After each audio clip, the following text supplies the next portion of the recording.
halos hindi na matanaw ang dulo ng pila sa ilang mga gasolinahan nitong Lunes, bisperas ng mega oil price hike. Maraming nagpa-full tank bago magmahal ng 7 to 38 pesos kada litro ang mga produktong petrolyo. Patikin mo lang ng kahit mababa pa ng kaunti. Ang malawakang taas presyo sa mga produktong petrolyo resulta ng umiigting na gyera sa Middle East. Wow. Mata.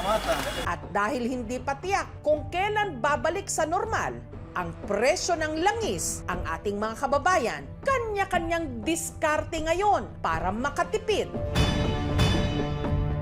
May ihihigpit pa ba ang ating mga sinturon? Baka dapat imbes na de gasolina, o electric cars na. Ang isa sa mga nakikitang solusyon ng ilan, ang paggamit ng mga dumaraming sasakyan ngayon na hindi de gasolina.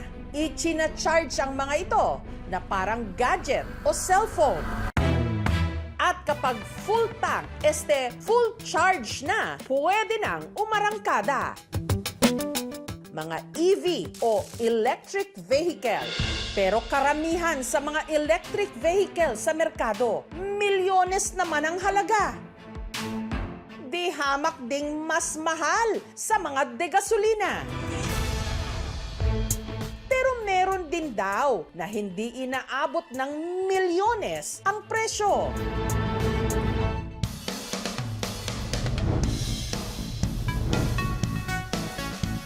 Sa showroom na ito sa Giginto, Bulacan, nakadisplay ang iba't ibang mga EV na ibinibenta ng dealer na si Jasper. Bali, ito po lahat is galing po sa China. Ang best seller sa mga ito, ang mga cute na kotseng ito. Pero wag daw ang mga itong ismulin. Kasya kasi rito ang 4 hanggang 5 mga pasahero. Ito ang mini electric car o e-car. Tamang-tama to sa yung mga maliliit lang yung parking space dahil maliit siya. Tapos madaling isingit, madaling i-park. 8 feet ma'am yung haba niya and 4 feet yung lapad. Ngayon lang siya ma'am itulak, parang laruan lang. Napakagaan. Sa halagang 130,000 ma'am, naka-e-car ka na.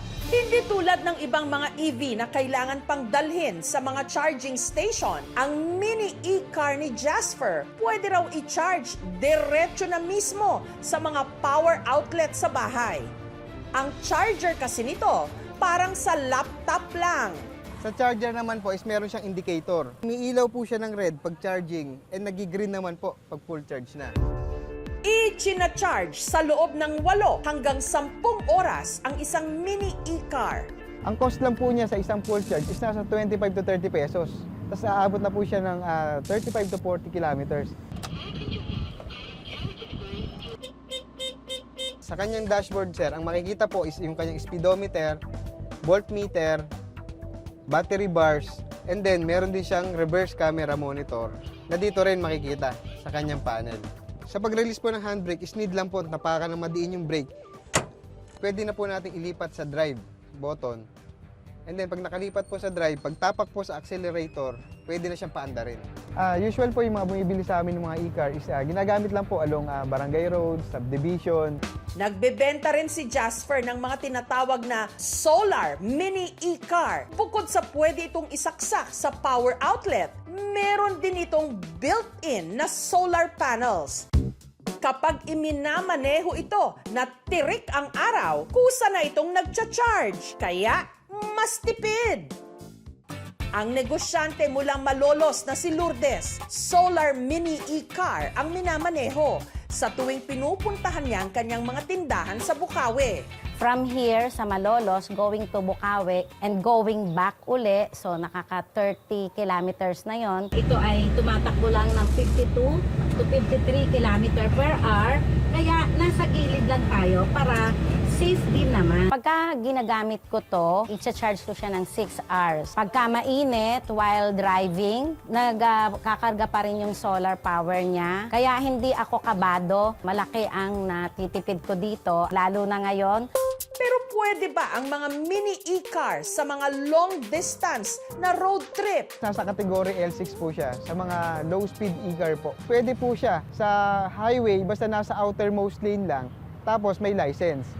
Hindi nga lang daw ang mga ito pwede pang gamitin sa mga expressway. Sa ngayon po, ang 400cc minimum requirement natin when it comes to expressway, wala pa tayong direct equivalent mula sa engine displacement ng mga sakyan natin papuntang electric power rating ng mga electric vehicles.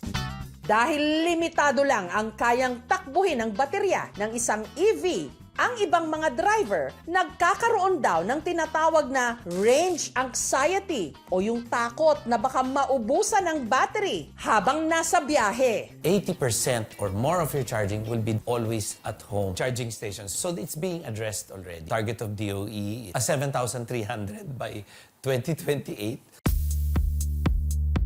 Pero meron namang mga EV na heavy duty. Kagaya ng mga e-car na ibinibenta ni Kayla sa showroom na ito sa Caloocan. Kaya raw nitong makipagsabayan sa mga sasakyan kahit pa sa highway o expressway. 200 pesos lang yung full charge niya. 170 kilometers na yung mapupuntahan mo. Siyempre pwede sa expressway, pwede from here to Tagaytay, kayang-kaya po. Yun nga lang, mas mahal ito kumpara sa mga mini e-car. Bawat unit, pumapalo ng mahigit ₱250,000. Ayan, ang ganda. At sa mga naghihigpit ng sinturon pero gusto pa rin makatipid sa gasolina, meron daw silang isa pang option, e-bike na 4 doors. Ito ang 3-wheel e-bike.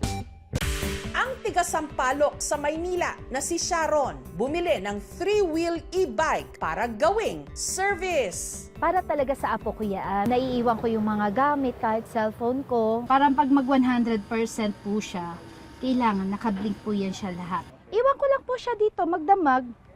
Naka-close naman din po ito, hindi naman mawawala. Hindi naman po siya nag-overheat. Isang linggo, isang beses o 2 beses, siguro nasa 100 pesos, 200 pesos siguro. Sabihin na natin, sulit na ako doon. Eh magkano na ang gasolina natin ngayon? Maliliit itong mga sasakyan na to. Pag hindi magandang klase, pag nabanggayan or nag-short circuit, nangyayari din yan, hindi ba? Kailangan masusi yung pagtingin nyo. Tignan nyo yung dekalidad. Tignan mo kung may pyesa sila. Kumusta naman ang service nila. Kung wala silang ma-provide ng ganyan, medyo umiwas tayo sa ganong klase. Maging responsableng road users ang lahat, sumunod sa mga traffic rules, i-register ang sakyan on time at maging aware sa iba't ibang mga limitasyon at regulasyon sa kalsada. E-vehicles are always eco-friendly. But we need also to understand yung pag-produce nito ay nangangailangan din ng fossil fuel. Long-term solution really is public transport. Gayong wala pa ring katiyakan kung hanggang kailan ang giyera sa Middle East.